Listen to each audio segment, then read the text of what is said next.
So, are the Trump people cooking the economic books? No, not yet anyway, but the books are feeling a little bit warm right now, and it's disturbing. Hi, Paul Krugman here with another video update. This time, relatively small stuff, but the kind of thing that really worries a lot of economists. Ever since Trump came back into power, I get constant mail from people saying, I can't believe any of the economic statistics, they're all fake, which is not true. And it would be a lot harder to fake those numbers than people realize. Among other things, we would know if there was a large-scale effort to cook the economic books underway. Not saying that this administration wouldn't do it if it could, and that it won't necessarily, it might try, but so far, mostly not. And I wouldn't have done that mostly until really quite recently. And I still don't think there's a deliberate effort to distort the numbers, but there are a couple of funny things. And given how sensitive this is, that's not what you want to be seeing or hearing. So, give you the two things. One is that the consumer price index numbers have been a little bit surprisingly low. That in itself doesn't mean anything for reasons I'll explain in a minute, actually. The fact that something surprises you should not be a reason to doubt it. But we know that there are some issues arising from the government shutdown. There was a period when the numbers were just not collected. And at least as I understand it, and this stuff is insanely technical, but the Bureau of Labor Statistics had to deal with some gaps in the data. And it turns out that the way they did that probably depressed the inflation number, especially inflation rates for housing. Now that effect will wear off, but it does mean that the numbers are probably kind of not fully reflective of what's going on. Now, there is another price index, the Personal Consumption Expenditures Price Index, which is the one that the Federal Reserve prefers. And the differences between that and the CPI are mind-numbing. But it's partly different weights, partly that although by and large the PCE is taken from the same data that are used to construct the CPI. In some cases, they use different data to measure different things. A lot of it comes out of the producer price index rather than consumer price index. It gives a substantially lower weight to housing, which may be one reason that the numbers have been looking different lately. The latest PCE numbers were not good.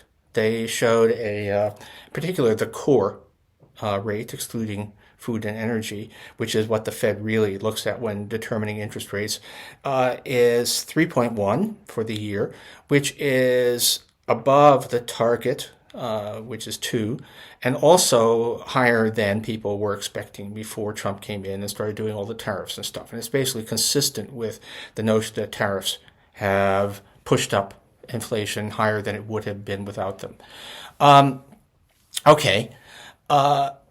But it turns out that that number really should have been 3.2, not 3.1, which isn't a big difference, but actually might have affected the narrative quite a lot. If it had come in at 3.2, then people would say, oh, we are really kind of losing the plot on inflation, whereas 3.1 was, where's that disinflation we were expecting? So it matters.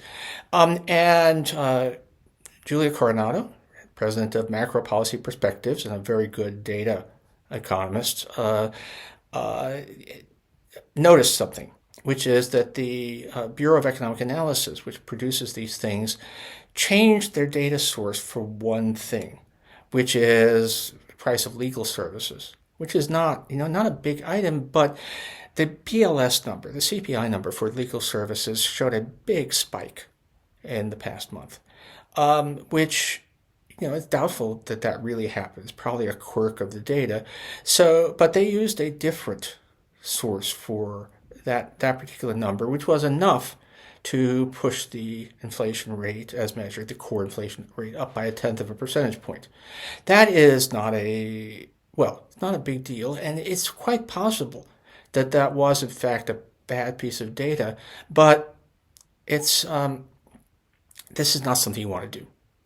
because although you can go through the numbers in any given month, there are going to be some numbers that clearly where something funny happened. It does not proof of malpractice or bad intent or anything, but just, these are hard numbers to calculate. There's always going to be some outliers and some noise. The trouble with trying to remove the outliers, if you do it on a case by case basis, is there will be outliers in both directions. And if you just remove one outlier, you are biasing the number. If you are removing them based upon judgment calls in each case, it's way too easy to engage in motivated reasoning. Way too easy even without intending to bias the number in a direction that makes you more comfortable. Now you can there are measures of inflation that are trimmed mean, where you cut off extreme price movements in individual products. You can look at the median price increase.